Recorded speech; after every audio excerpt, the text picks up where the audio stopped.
Nĩ mũrũrũngano wa arutwo a thukuru wa mũthingi wa Eyor Ekule kaunti-inĩ ya Narok makimenereria kũhahamwo kwa mũgũnda wa thukuru wao makĩria kĩharo kĩao gĩa gũthakĩra.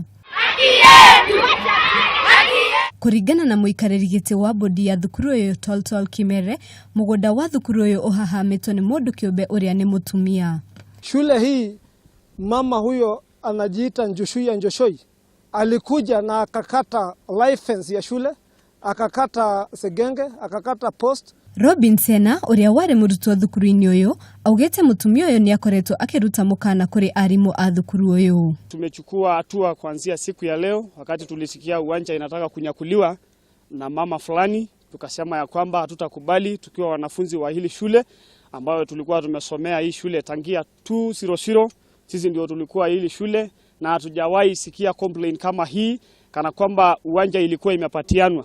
Nake mũthuri wa itũra John Londobu na ũrĩa warĩ mũrutwo thukuru-inĩ ũyũ nĩorĩtie minista wa mĩgũnda Farida Karonei kũmateithĩrĩria harĩ kũgirĩrĩria mũgũnda wa thukuru ũyũ kũhahamwo.